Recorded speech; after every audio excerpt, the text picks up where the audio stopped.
Frank Miller. Before the man became the weirdo curmudgeon that he is today, he used to put out work that straight blew the socks off of you. He took characters like Batman and Daredevil and elevated them to new heights, while constantly reinventing the wheel. One thing that's always been established in Frank Miller's work is his love for crime stories, especially in the form of film noir. He's always been great at capturing that dirty and gritty feel of living in a really messed up world.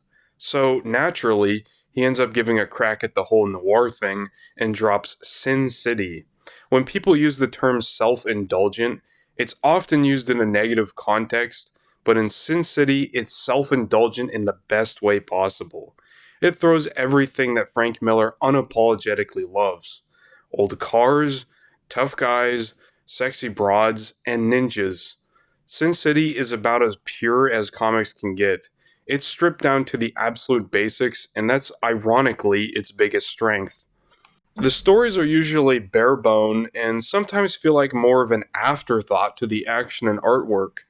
A lot of the information is often disposed through the character's narration. These are definitely written by Frank Miller. Most of them are fun to read, but sometimes it feels like it goes a bit overboard. Deadly little Miho, you won't feel a thing. Not unless she wants you to. She twists the blade. He feels it. Oh, okay, Frank. Reminder that the guy writing this looks like this, by the way. Thankfully, the protagonists are all pretty fun characters that are severely screwed up in their own ways. Marv is probably the most infamous out of the bunch. He's a huge hulking maniac that's the epitome of everything Frank Miller probably sees himself as. Style over substance would be an appropriate word to use here, and I'm more than happy to indulge in it. Frank Miller's art style used to be such a run-of-the-mill Marvel style. That's not an insult, but it's clear at the time that European artists like Hugo Pratt and manga had a pretty strong grip over him. In Sin City, it's presented in beautiful black and white. Sin City has some of my favorite artwork that he's ever put out. There's so many gorgeous panels in the comic that I feel like I need to frame some of these on my wall. He also does this strange rendering technique on characters' faces at times that almost feel akin to water running down their faces. It creates this strange but pleasing visual effect. It's Frank Miller at his most experimental. A lot of crime stories don't really have that unique visual identity because of certain limitations, but Sin City stands out in the land of comics, which prevents it from getting buried underneath a lot of other crime stories. He's not afraid to get weird with it.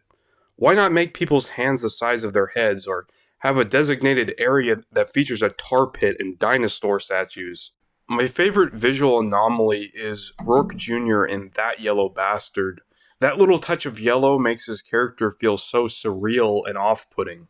Also, doesn't he kind of look like a schlubbier version of Frank Miller here? There's so many visceral and testosterone pumping moments, like Johnny Boy getting part of his gun literally lodged inside his head. That defies logic itself. I can feel my brain cells practically pouring outside of my ears at this point. So sex and violence are the main course here, and it's an interesting time capsule to when these things were really rare and shocking in things like the comic book medium. Frank Miller stated in an interview that he, quote unquote, was thinking with his dick, or guided by his dick, and that certainly shows here. Sin City isn't Shakespeare, and it's not trying to be. My response to that is a collective shrug. If you can't just sit down and rot your brain to some dumb fun here and there, you got something wrong with you. That's not to say it's completely bereft of any emotional moments. You can definitely feel Dwight's emotional turmoil around Ava, or the framing of Detective Hartigan, which hits a little too close to home to today's political climate.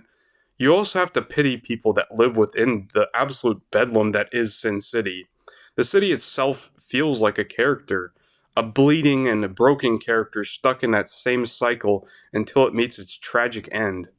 In that sense, it feels like a real city, which I'm assuming Frank Miller based a lot of his experiences of living in New York on. He famously based Gotham City off of New York during his time of writing The Dark Knight Returns, so I don't see that being much of a stretch.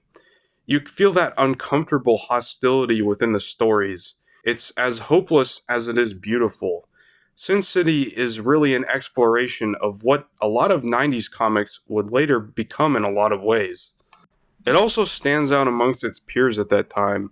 While everyone was busy reacting to Jim Lee and their amount of detail and hatching, Frank Miller looked that in the eye and did his own thing. You gotta respect the man for that.